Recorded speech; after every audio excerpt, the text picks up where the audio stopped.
Astaghfirullahaladzim Alladzi la ilaha illa huwal hayyul qayyum wa atubu ilaih. Astaghfirullahaladzim Alladzi la ilaha illa huwal hayyul qayyum wa atubu ilaih.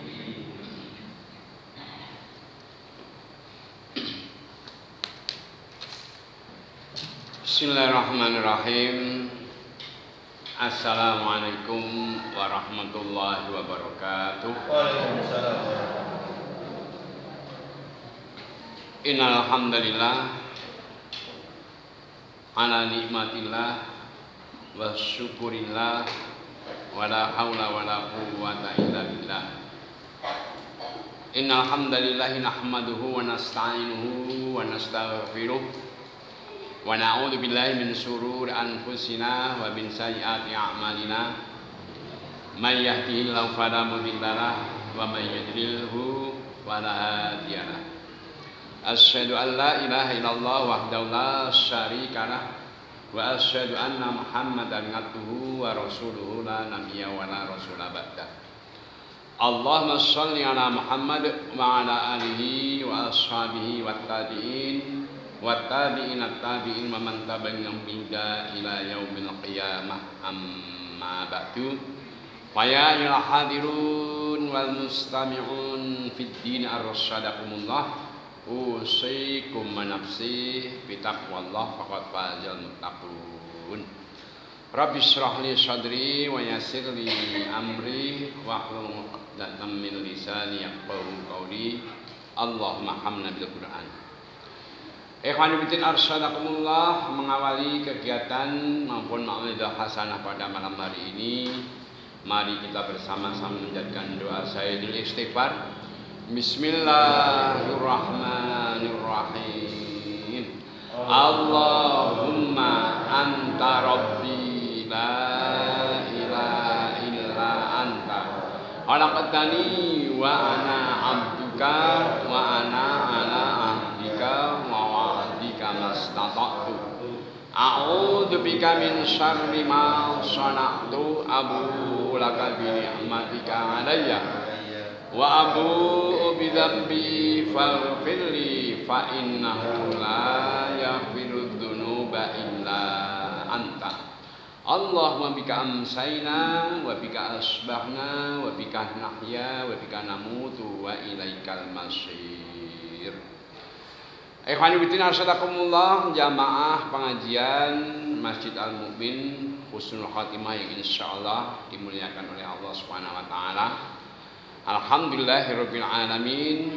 Pada kesempatan yang berbahagia ini kita masih dipertemukan oleh Allah Subhanahu wa taala dalam suatu majelis yang penuh barokah, penuh rahmah, dan di mana kita selalu dinaungi oleh malaikat-malaikat Allah dengan kasih sayangnya, sebagaimana yang telah dijaminkan oleh Allah kepada Rasulnya, termasuk orang-orang yang selalu talabul ilmi faridatun ala kulli muslimin wal muslimatin. Maka dengan inilah kita harus optimis menjadi hamba-hamba yang pilihan. Mengapa harus menjadi hamba-hamba yang pilihan? Oh iya, betapa banyak orang yang menghabiskan ilmunya, waktunya, harta bendanya, dan lain sebagainya sebagai nikmat yang telah Allah berikan kepada mereka, termasuk kita semuanya. Namun mereka tidak mensyukuri daripada apa yang telah diberikan kepada kita semuanya, yakni nikmat apa? Nikmat sehat dan nikmat sempat. Maka itulah Rasulullah Shallallahu Alaihi Wasallam selalu berpesan, banyak orang yang melalaikan bahkan lupa akan dua nikmat yang sangat besar, yakni nikmat sehat dan nikmat sempat. Begitu sabda Rasulullah Shallallahu Alaihi Wasallam.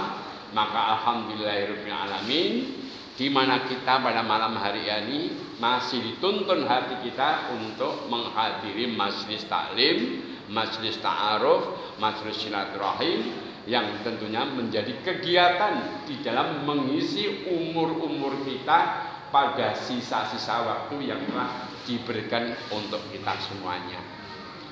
Karena kita tidak tahu jatahnya, itu tidak tahu. Waktu itu hanya 3. Kemarin ataupun tadi sudah begitu hilang, jauh. Yang kedua sekarang ini waktu kita yang sebenarnya. Kemudian yang ketiga besok pagi. Tapi kita tidak akan mendapatkan jaminan dan tidak ada jaminan untuk kita apakah kita nanti akan bertemu dengan hari esok. Maka berbahagialah orang yang ketika memanfaatkan pada waktu ini untuk selalu mencari ridha Allah dengan menghadiri daripada majelis taklim seperti pada malam hari ini. Ikhwan fillah asyhadakumullah. Mari kita lanjutkan kajian kita, meneruskan daripada 2 bulan yang lalu ya. Karena kemarin sempat libur karena apa? Bakdo besar, kakean daging ini biasa, aras-arasen. Kakean daging itu aras-arasen. Ini nggih kesel barang, nggih mboten maido, nggih lah. Karena seluruh kegiatan kita tumpahkan di kegiatan masjidnya masing-masing. Nah, kalau tidak keliru, kemarin itu pelajaran yang terakhir adalah keutamaan sujud dan berdoa di dalamnya. Boleh, itu sudah. Yakni keutamaan sujud dan berdoa di dalamnya. Sebagaimana yang dihabarkan oleh Rasulullah. Ngan Abi Hurairah radhiyallahu anhu anna Rasulullah sallallahu alaihi wasallam qala aqrabu ma yakunul 'abdu min rabbih wa huwa sajidun fa aktsirud du'a rawahu Muslim. Ya. Dari Abu Hurairah radhiyallahu anhu bahwasanya Rasulullah sallallahu alaihi wasallam telah bersabda, kondisi ataupun keadaan orang di mana hamba yang paling dekat dari Rabb-nya adalah ketika dia sujud, maka perbanyaklah doa. Nah, kemarin dengan segala syarah sudah kita terangkan di sana.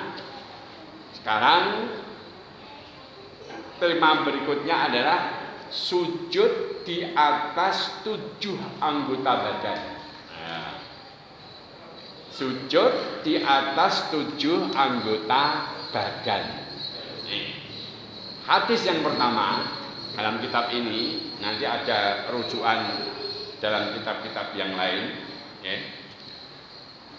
An Abbas bin Abdul Muttalib radhiyallahu anhu annahu sami'a Rasulullah sallallahu alaihi wasallam yaqul idza sajadal abdu sajada ma'hu sab'atu arabin wajhu wa kafahu wa rukbatahu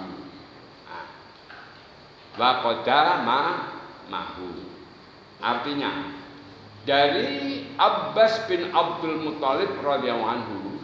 Ini Abbas ini adalah paman daripada Rasulullah sallallahu alaihi wasallam, yaitu apa? Adiknya Abdullah.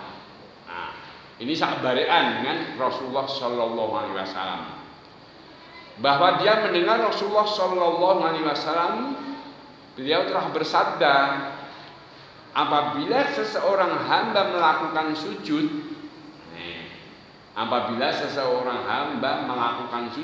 mesti ini di dalam sholat.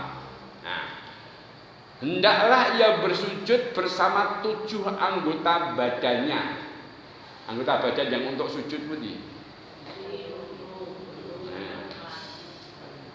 Tapak tangan, kiwa tengen, gen lutut, kiwa tengen. Terusan qadamun itu apa? Delamaan. Delamaan itu apa? Iki lho. Napa niku jenenge? Telapak kaki. Jenenge delamaan. Qadamun. Nah, qadamun. Nah, 7 anggota. Ini nanti ada yang istilahnya menjadi sebuah beda pendapat di ketika apa? Yaitu wajah. Wajah ada yang namanya kening dengan hidungnya, gitu. Kening dengan hidungnya. Nah, tapi karena dalam hadis yang lain nanti ada, pokoknya keningnya tok. Karena apa? Orang Arab itu kan bangir irungnya. Gimana? Nek wong Jawa kan sing akeh bangire nang jero. Nah, iya. Bangire menjero, maka tidak harus hidung itu napa niku menyentuh daripada sujud yang biasa dilaksanakan cakupan daripada hadis ini. Maka dalam arti kata Arabin dalam hadis ini berarti anggota badan. Nek wajah, raimu, raimu niku nek yo di sana ada namanya apa? 2 mata, hidung, kemudian ada lisan, ada pipi, ada jenggot. Itu namanya wajah. Nah, pun itu berarti apa? Berdasarkan ketika mengartikan ketika kita wudu mengisap wajah kita. Nah, dan pas ini dalam kondisi sujud ini, maka yang dimaksud itu adalah apa? Yakni kening. Kening itu termasuk jidat itu termasuk juga kening. Nah, karena dalam hadis yang lain salah satu gerakan sholat yang diwanti-wanti Rasulullah Shallallahu Alaihi Wasallam untuk dikerjakan dengan sempurna dan tumakninah adalah sujud. Karena sujud merupakan bagian dari rukun sholat, tak sah sholatnya seseorang bila tidak melakukan sujud. Maka dalam bersujud harus diperhatikan adalah melibatkan 7 anggota badan yang masuk dalam syaratnya sujud. Nah, adapun 7 anggota badan itu adalah kening.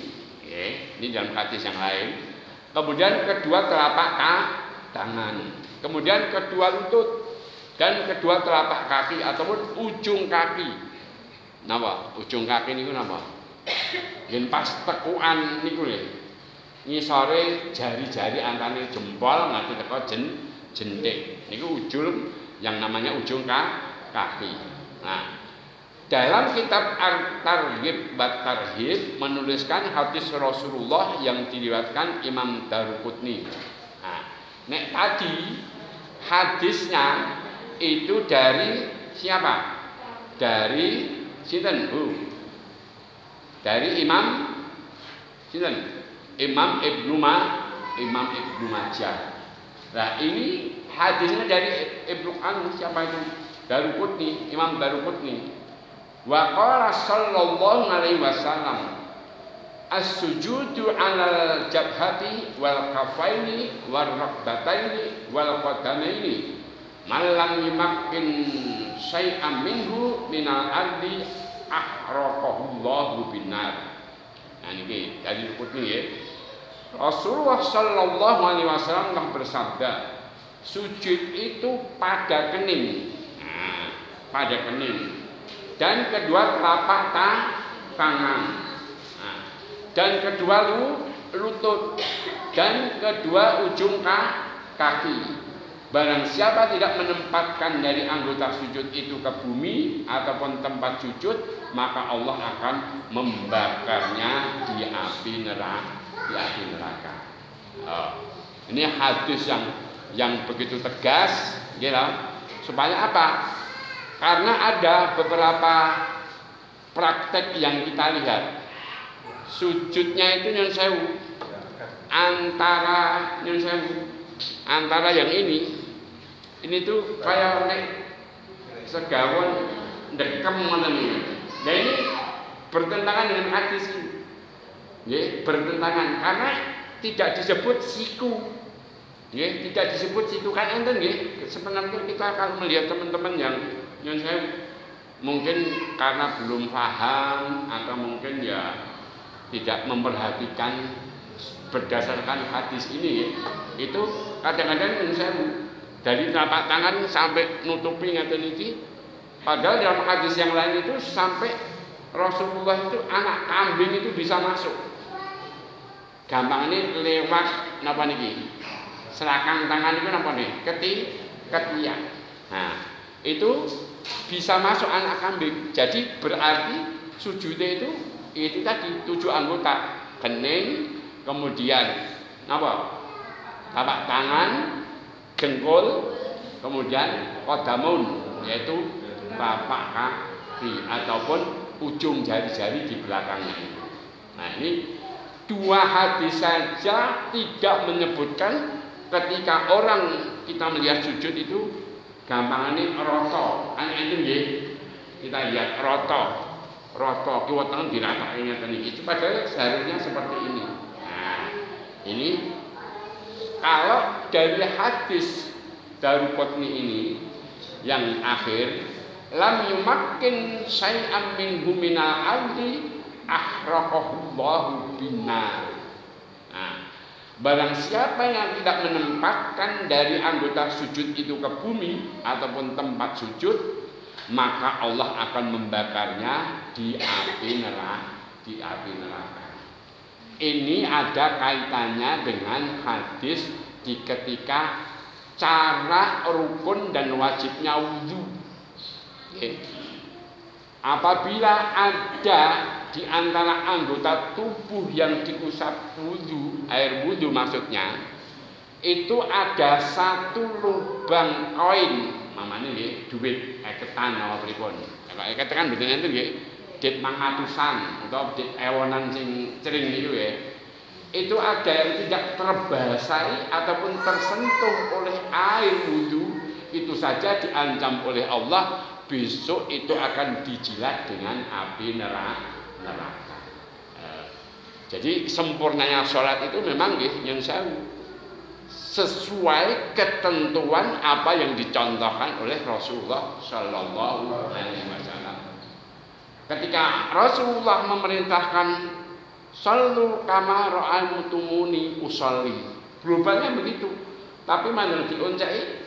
Kan dulu kita pernah ya, setelah takbiratul ihram baca doa iftitah, macam-macam doa iftitah ya kita. Dulu kan pernah nanti. Kemudian baca Al-Fatihah, kemudian baca sebagian daripada surah-surah Al-Qur'an yang disenang. Dan ketika rukuk, doa rukuk kan banyak. Ya. Kemudian I'tidal kan juga banyak doa-doanya. Kemudian sujud barusan saja yang kemarin kita pelajari. Nah, setelah itu apa? Dalam posisi sujud untuk 7 anggota badan mestinya sesuai dengan dasar hadis daripada Rasulullah Shallallahu Alaihi Wasallam. Nah, pun paham bu ye? Nek sujud ini ampun sembarang sujud, ini sesuai dengan apa yang menjadi patokan hadis, baik itu dari Ibnu Abbas, kemudian juga dari yang namanya Ibnu Al-Imam Daruqutni. Nah, ini harus masalah sholat itu harus benar-benar kita pahami secara gamblang dan jelas. Nah, ini. Nah, bab sujud telah selesai. Kemudian ada doa di antara 2 sujud. Doa di antara 2 sujud. Bar sujud niku terus napa? Lungguh. Nggih ta, Bu? Bar sujud lungguh itu namanya napa? Duduk di antara 2 sujud. Nah, ini hadisnya. Doa di antara 2 sujud, nila. Ngan Abi Malikil Stajai ngan Abi qol. Kana ar-rajulu idza aslama 'allamahu an-nabiy sallallahu alaihi wasallam as-salata thumma amarahu ayat wa biha ulahil kalimah. Allahumma gfirli warhamni wahdini wa'afini warzuqni. Kita cermati Bu ya. Allahumma gfirli siji, warhamni loro, wahdini telu, wa'afini pinten papat, warzuqni 5. Kula sok mboten ngoten niku. Kula biasane Allahumma qul dunubi napa maghfirli warhamni wahdini warzuqni warfa'ni warzuqni wahdini wa'afini fa'funi. Ada hadisnya. Kita coba telusuri ya. Dari Abu Malik Al-Asja'i dari bapaknya dia berkata, Rasulullah Shallallahu Alaihi Wasallam mengajarkan kepada orang yang baru masuk Islam, itu dengan doa. Yang pertama, Allahumma gfirli, ya Allah, ampunilah aku. Kemudian warhamni, dan kasihanilah aku. Kemudian wahdini, dan tunjukkanlah aku. Kemudian wa'afini, dan anugerahkanlah kepadaku rizkimu, warzuqni, yaitu rizki yang kau berikan kepadaku. 5 permintaan itu bagi yang baru masuk Islam.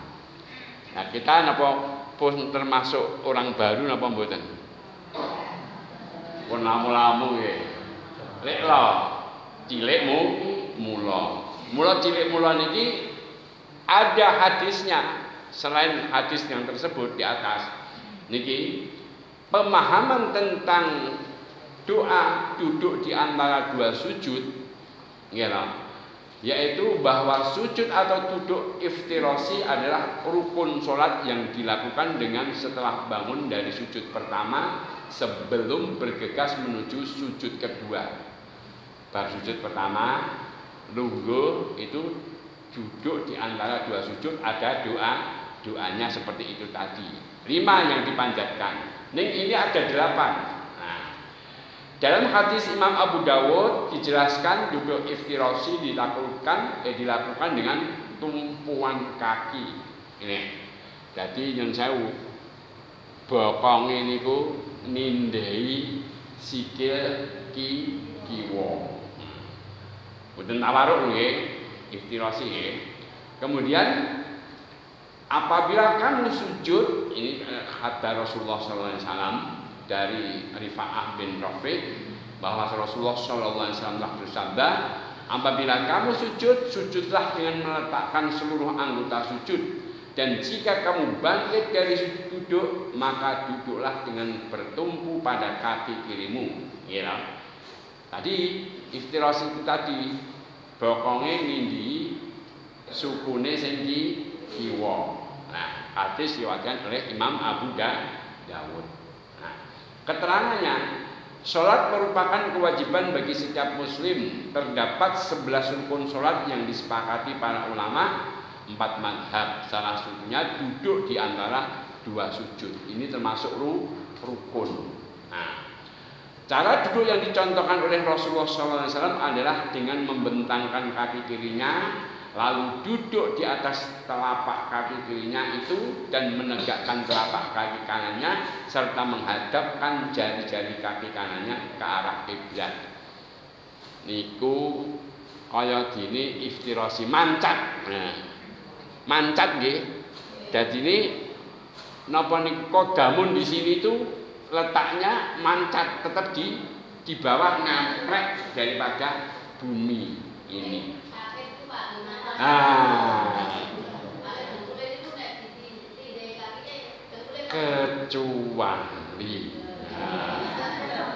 Kecuali niku pun entuk rusak dispensasi saking ini Gusti Allah. Nah, maka dengan banyaknya hadis-hadis yang kita pahami itu bukan sebuah pemberat di dalam melakukan ibadah.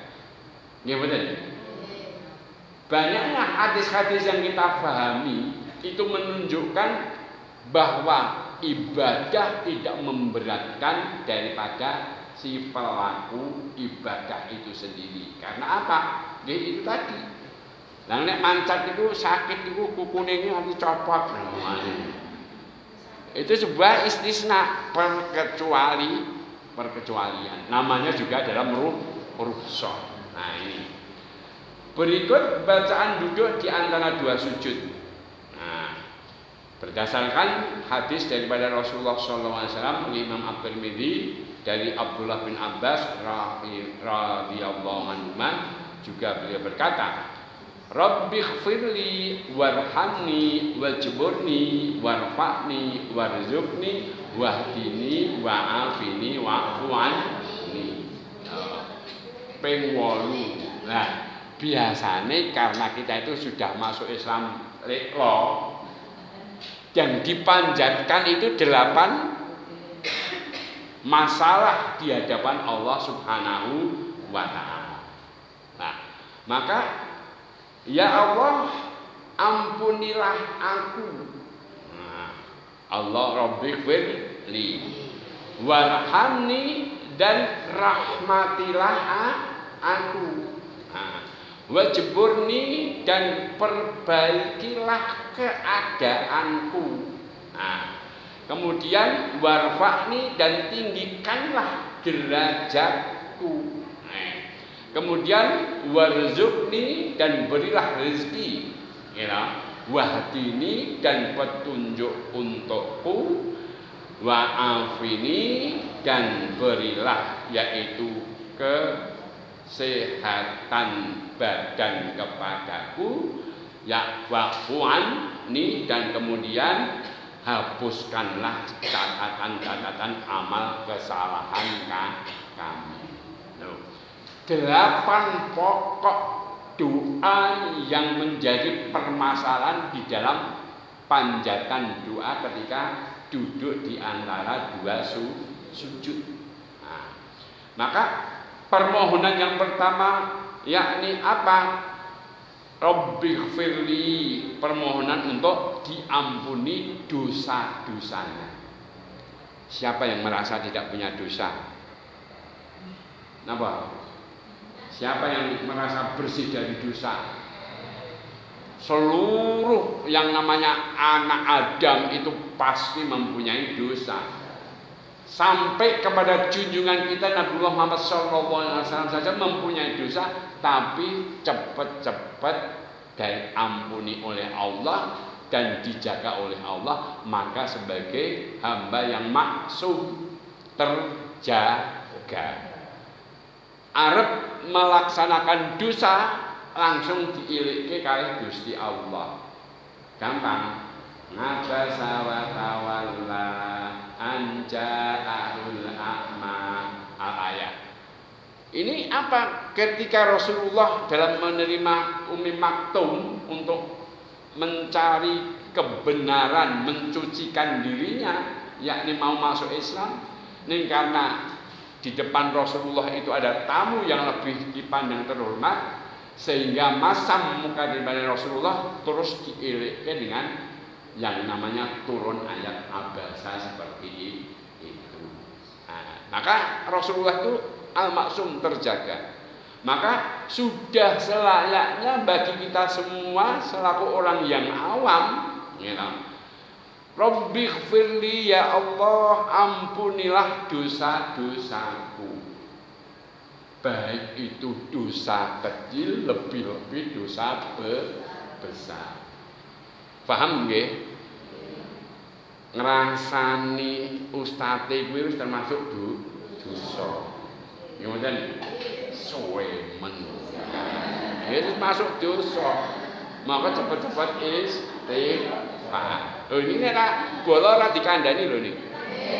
Nggih mboten? Maka Rabbighfirli, ya Allah, ya Rabb, ampunilah dosa-dosaku. Karena ini jamak, maka dosa ini meliputi dosa kecil juga dosa-dosa besar. Dosa besar enten 10 to Bu? Terus ingat musyrik, hukukul walidain, durhaka pada orang tua, minum khamr, judi, makan riba, zina, mencuri dan lain sebagainya dan lain sebagainya. Itu termasuk dosa besar. Maka sudah selayaknya ketika kita menghadap kepada Allah Subhanahu wa taala itu yakni apa? Pengakuan sebuah kesalahan yang pasti lazim kita lakukan. Maka sudah seharusnya kita memohon ampun kepada Allah. Kemudian warhamni, permohonan untuk mendapatkan kasih sayang dari Allah.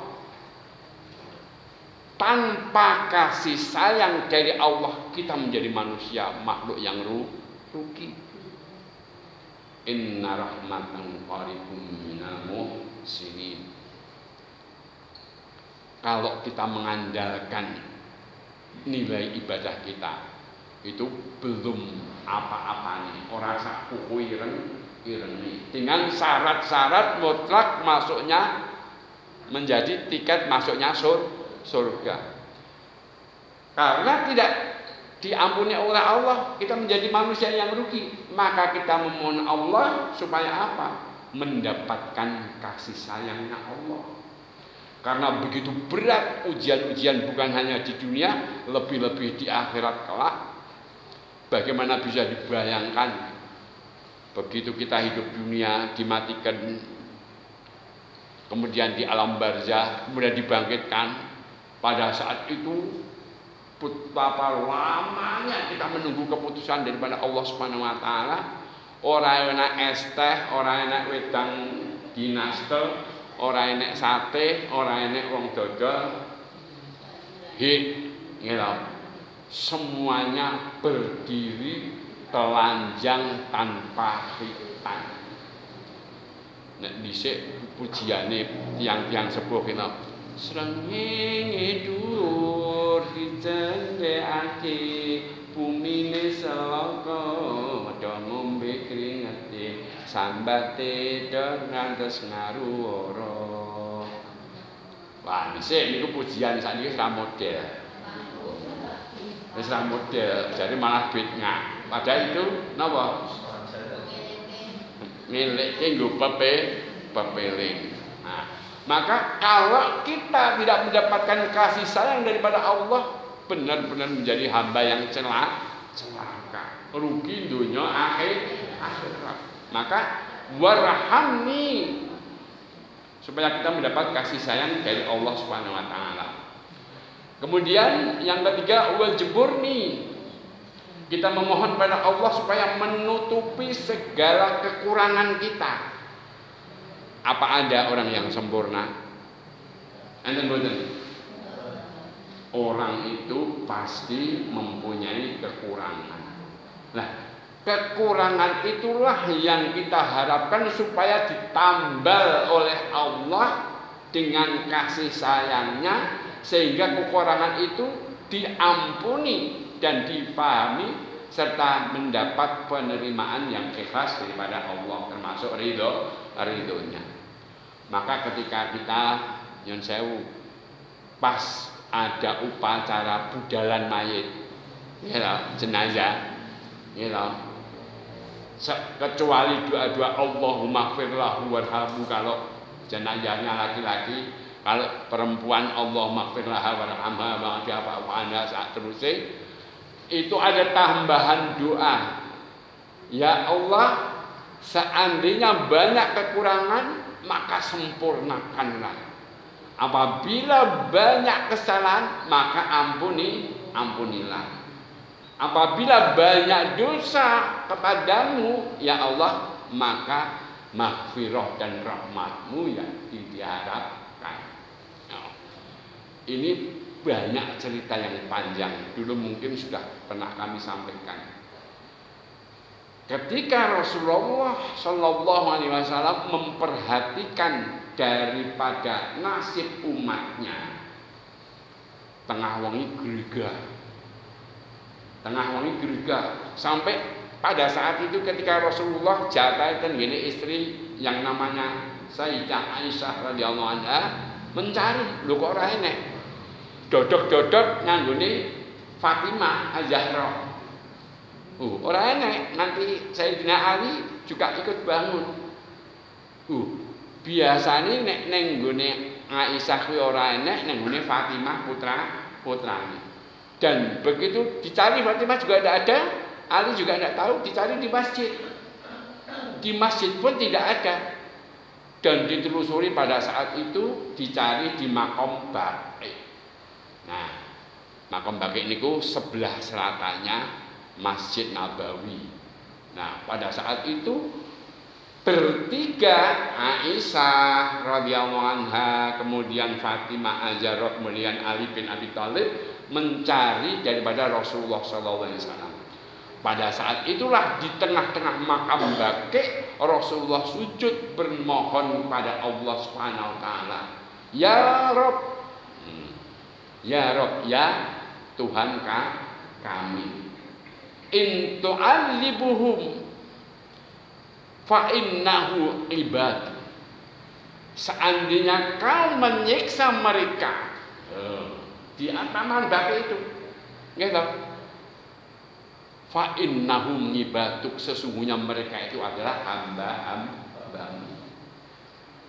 Wa in taghfir lahum, seandainya ya Allah engkau memaafkan, memberi ampun, maghfirah kepada mereka, fa innaka azizul hakim, sesungguhnya engkau lah zat yang maha tinggi dan maha bijaksana. Itu doa Rasulullah di tengah-tengah makam Baqi, dan akhirnya ditiru dan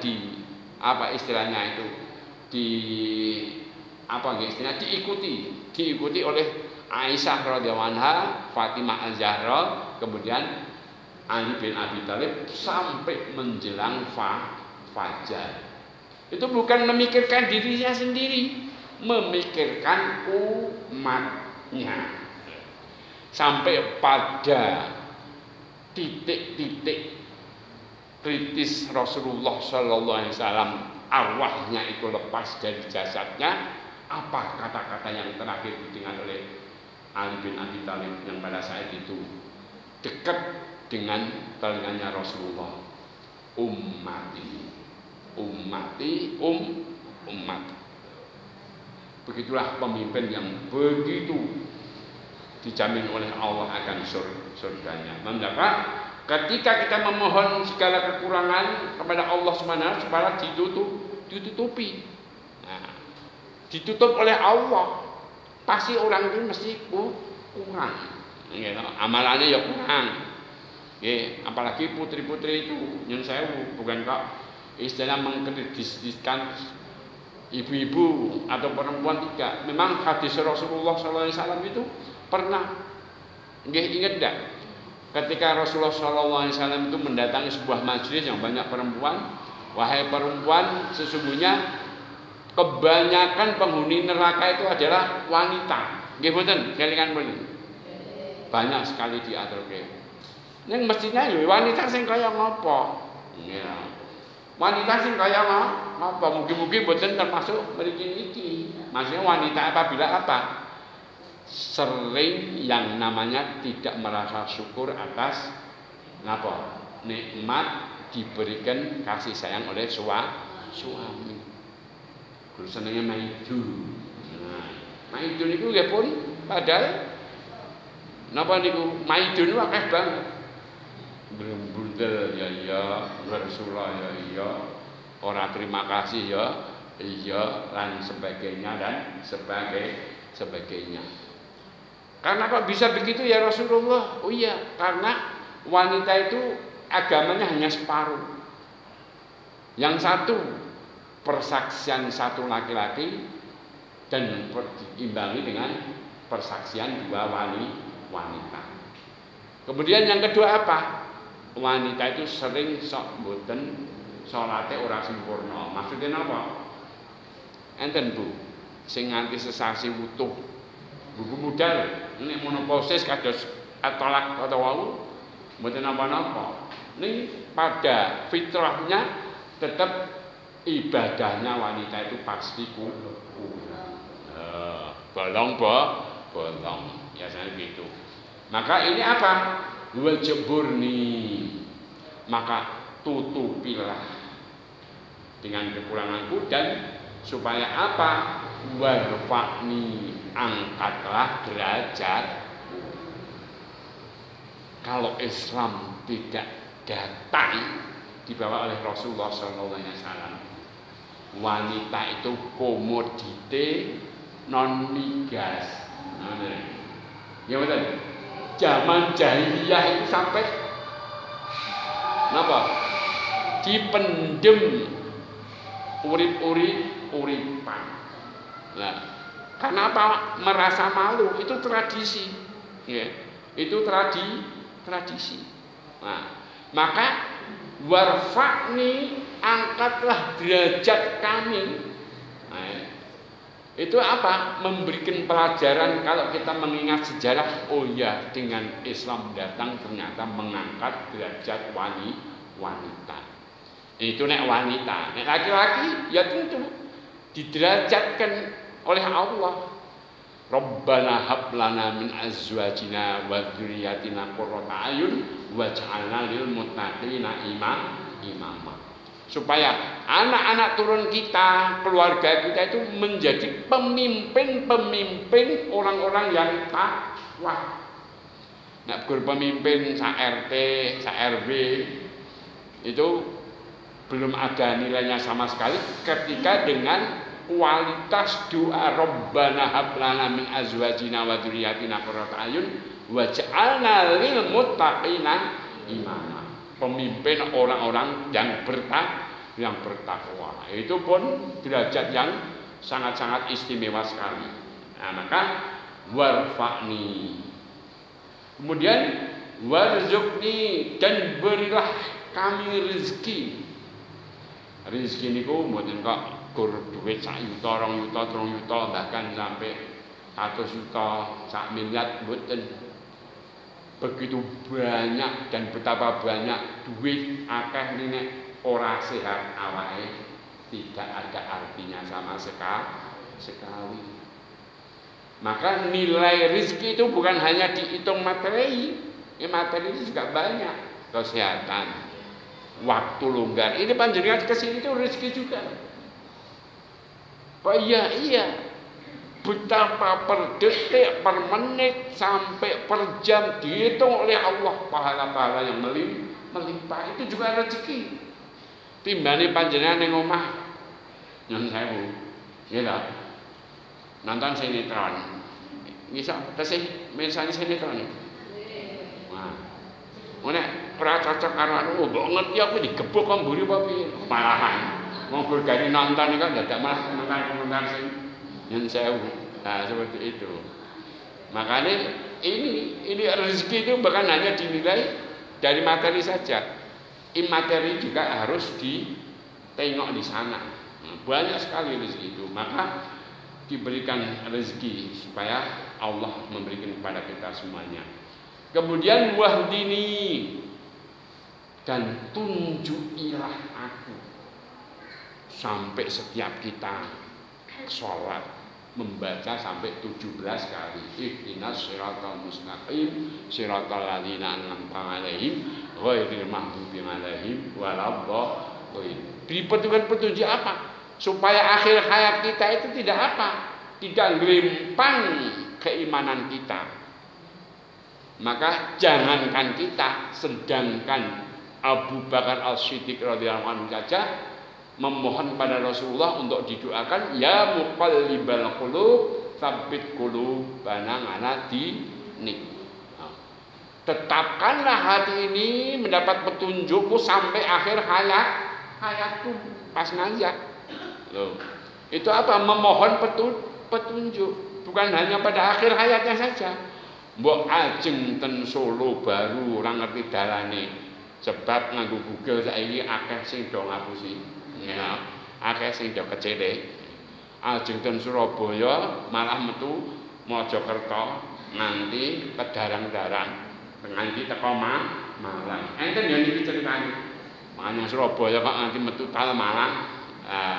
Nanti dadi kedarang gak darang. Maka buah dini petunjuk yang kita harapkan dari Allah Subhanahu wa Ta'ala. Bukan hanya masalah kehidupan saja, tapi yang penting akhir hayat kita. Wahdini wa'afini, dan berilah kesehatan. Wong niku nek sehat yen sewu. Maem sego anget karo sego karno, sambel kambing niku enake pun ra pira-pira. Tapi enek sate, gulai, cengkreng, napa mawon? Ndelah untune krowok siji mawon. Pun, untune krowok siji mawon. Nikmat mboten? Nah, itulah nilai kesehatan. Kadang-kadang kita itu orang rumangsa duwe mata nek ora bereken. Nggih mboten. Nek ora klilipen. Ora rumangsa duwe untu nek ora ogak utawa copot. Rumangsa duwe irung nek ora nganti sedulure kentut. Nah, mamane. Itu. Maka berilah kesehatan kepada kami, karena kesehatan itu napa? Mahal harganya. Nah, ini permohonan-permohonan yang seperti ini. Kemudian yang terakhir, wa'fu anni, dan untuk dihapuskan segala catatan-catatan kesalahan. Supaya dihapus. Nggih. Wa'fu wasfahu. Diampuni oleh Allah, kemudian wasfahu, buka lembaran baru. Nek ditipek isih enek terus napa? Tipake. Nek diurek-urek ijek malah ketok tulisane. Nggih lho. Tapi ketika dimaafkan oleh Allah wasfahu, yakni membuka lembaran baru, itu berarti kita wis 0-0.